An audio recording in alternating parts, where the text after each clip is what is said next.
Hi കൂട്ടുകാരെ, എല്ലാവരും സുഖമായിരിക്കാമെന്ന് വിചാരിക്കുന്നു. ഇന്ന് ഞാനൊരു ഹെൽത്തി ആയിട്ടുള്ള റെസിപ്പി ആയിട്ടാണ് വന്നിരിക്കുന്നത്.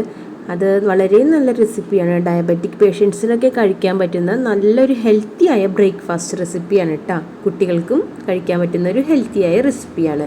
നമുക്ക് റെസിപ്പിയിലേക്ക് കടക്കാം. ഇതിനായിട്ട് 1 കപ്പ് സേമിയ എടുത്തിട്ടുണ്ട് കേട്ടോ. റോസ്റ്റഡ് സേമിയയാണ് ഞാൻ എടുത്തിരിക്കുന്നത്. അതിലേക്ക് ചെറുതായിട്ട് ചൂടുള്ള വെള്ളം ഒഴിച്ചു കൊടുത്തിട്ടുണ്ട്. 2 കപ്പ് വെള്ളം ഞാൻ ഒഴിച്ചു കൊടുത്തിട്ടുണ്ട്. ഇതൊരു 5 മിനിറ്റ് കുതിരാനായിട്ട് വെക്കണം. ഇപ്പം നമ്മുടെ സേമിയ കുതിർന്ന് വന്നിട്ടുണ്ട് കേട്ടോ.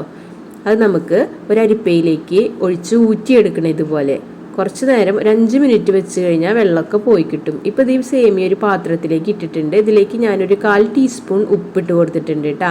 ഇത് നന്നായിട്ട് മിക്സ് ചെയ്ത് എടുക്കണം കേട്ടോ.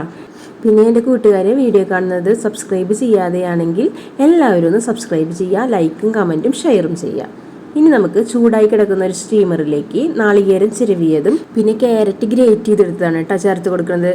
ഇതിൻ്റെ മേലേക്ക് ആ സേമിയ മിക്സ് നമുക്ക് നന്നായിട്ട് പ്രസ് ചെയ്ത് വെച്ച് കൊടുക്കാം കേട്ടോ. കുറച്ച് അമർത്തി വെച്ചോളൂ കേട്ടോ. ഇനി നമുക്കിതൊരു 10 മിനിറ്റ് ഹൈ ഫ്ലെയിമിലിട്ടിട്ട് തന്നെ വേവിച്ചെടുക്കണം കേട്ടോ. സേമിയ വേഗം വെന്ത് വരും.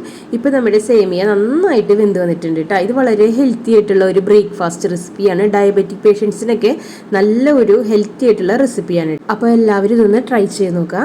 കുട്ടികൾക്കും വളരെ ഇഷ്ടപ്പെടും. വീഡിയോ എല്ലാവർക്കും ഇഷ്ടമായി എന്ന് വിചാരിക്കുന്നു. അപ്പോൾ മറ്റൊരു വീഡിയോയിലൂടെ വീണ്ടും കാണാം.